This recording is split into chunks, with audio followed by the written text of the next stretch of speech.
And now, it's time for another Dice Tower review with Tom Vasel. Hey folks, today I'm taking a look at Core Worlds Revolution. This is the second expansion for Core Worlds, which is one of my favorite deck building games. The first one was Galactic Orders and was a much bigger expansion and took Core Worlds from being a game I really liked to being a game I absolutely loved. This one is a much smaller one, so probably shouldn't provoke the same reaction in me, will it? I don't know. Let's take a look.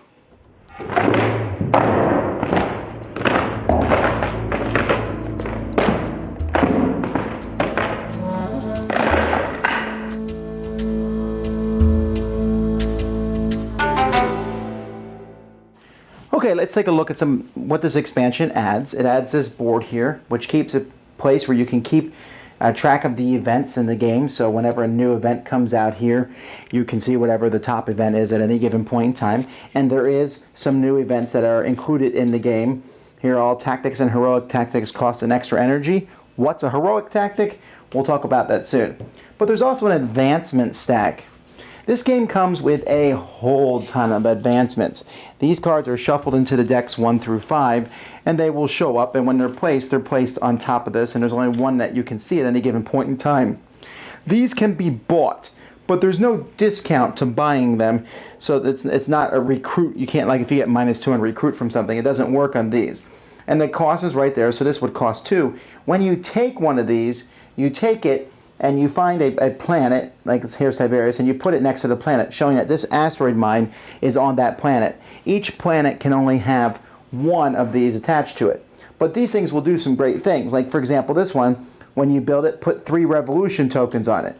And the game comes with revolution tokens for that purpose. During the energy phase, you can discard 1 token to generate 1 energy or draw a card. This one here doesn't do anything except it adds an energy to the planet. Is that worth 2? It might be. And as the game progresses, they start getting better. This one here provides 2 energy. The problem is when you build it, you have to immediately discard your entire hand. Well, actually, it might not be so bad. Others just provide victory points. Or some provide nothing but a great special ability. Your tactics and heroic tactics are -1 to play. Or like this one here, it's an energy and a victory point.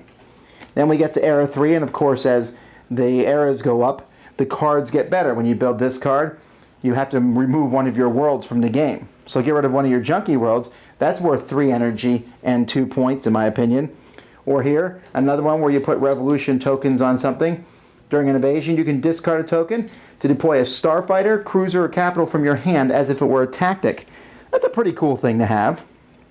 And then let's see, then we go into era 4, where they get even better. When you build this card, you have to discard a card from your hand, but it's worth 4 points. Here's a dark energy power cord, which gives you 4 energy. But when you build this, you can discard any number of cards from your hand. Now, I mentioned this is the cost of them. You're actually allowed to go through and build cards that are underneath, but they cost an extra energy for each one you do. So let's say this is on top, and I really want to build this Thyestes excavator. So it would cost 6 because it normally costs 4, and I'm skipping 2 cards to do it.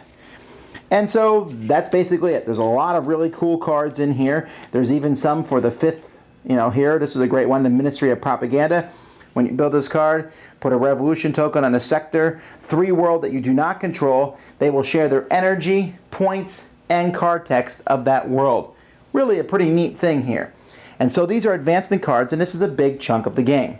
Remember these 3 cards? Well, not really probably, but they've been replaced by 3 identical cards. Apparently, the playtesting found some balance issues. These 3 new cards are slightly better than the old cards. So that's kind of cool. Then there's also a new core world. And there's also a token for that world and for the Buono world, which is a promo card. The new core world is 15 of anything.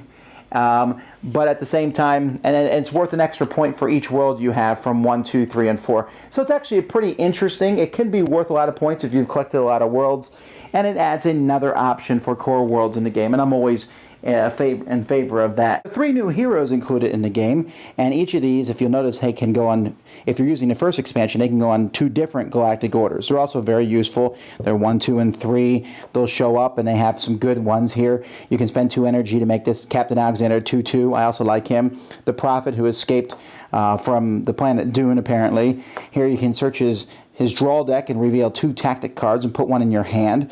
Here you can add plus X to your fleet or ground strength, where that's the number of advancements you have. So if you get a pile of advancements, he can be very useful. The game also, the expansion also, comes with some people that you might find familiar. Like, for example, here's more heroes, Lord Banner and Simon the Fox. You say, wait a minute, I'm comparing these to the old Lord Bannon and Simon the Fox, and they're pretty much the same except for the artwork. You're right. The artwork is really the only thing that's different, but they did that artwork because they're matching their new tactical decks for each of these heroes. Each hero now has special tactic cards that they can play. They're called heroic tactic cards. So you can see here, for example, Lord Banner has 3 of them. So let's look at Lord Banner's. All right, Lord Banner has Brutal Assault, Morale Boost, and Lord of the Battleground. These are 3 good cards. They cost different amounts to play. This one here just gives +2 ground strength. This one here gives +1 to all your infantry, robots, and vehicles. Love that one.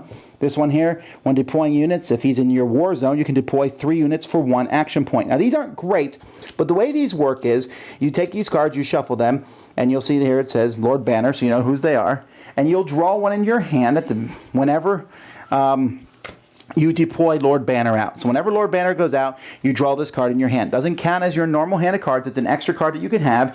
You can only have 1 of these cards in your hand at any point in time, and you can play that. Let's say over the course of the game, you manage to buy Warlord Hosk, okay? And when you get Warlord Hosk, you're going to get Warlord Hosk's 3 cards. Now, you don't have to take all 3 of these cards. You can pick which ones you want, but let's say I want all of them. Rapid deployment here. If he's in a war zone, each of my starfighters, cruisers, and capital ships, they cost -1 energy to play. That's great. If I have an invasion involving Hosk, I can retain him or invade another world. Still have to pay an extra energy or an action, but still, to do that twice, it's pretty cool. Here, after deploying a cruiser or capital ship, if he's in my war zone, I can place a revolution token on 1 world in the central zone. For the rest of this round, that world's +2 strength against my opponent, so I can stop other people maybe from getting a world that I want. Now, when I take these cards for Warlord Hosk, I will shuffle them in with the Lord Banner cards. And now I have a deck. So let's say I play Warlord Hosk. I can't take this card in my hand because it's a Lord Banner card. I can pay 1 energy to cycle through each card. Well, there's 3 energy. Finally, a Warlord Hosk card I can take in my hand. So you realize the more heroes you have, if I then take Captain Alexander and he's in my deck, and then I'm taking Queen Alice and adding her cards to my deck, the chance of you being able to play these cards grows less and less. And of course, you can take fewer cards so that the cards that you really want will come up. Some of these cards can be really handy.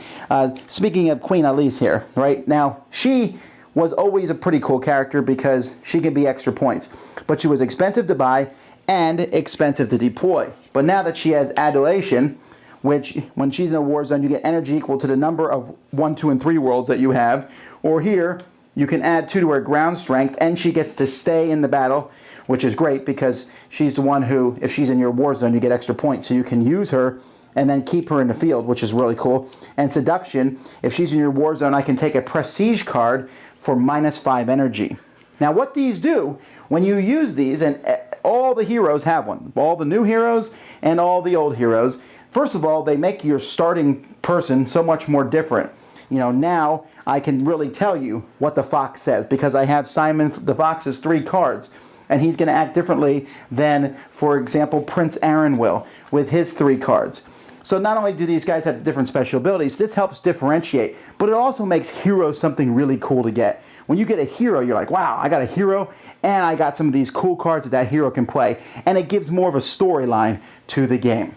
This is not a game changer like Galactic Orders was. Galactic Orders was a game changer. Putting out the Galactic Orders really with all the little symbols, you know, is a neat. In fact, I'm just going to say this right now. If you're going to get one expansion for Core Worlds, get Galactic Orders. If you're going to get this one, that's great. I think this is an excellent game, but get Galactic Orders first This is a secondary purchase. It really is, especially since some of the cards here refer to stuff from the Galactic Orders, and I think you'll have a much more enjoyable game. So this one's a tier lower than Galactic Orders, but still a great game expansion, and it's cheaper and smaller.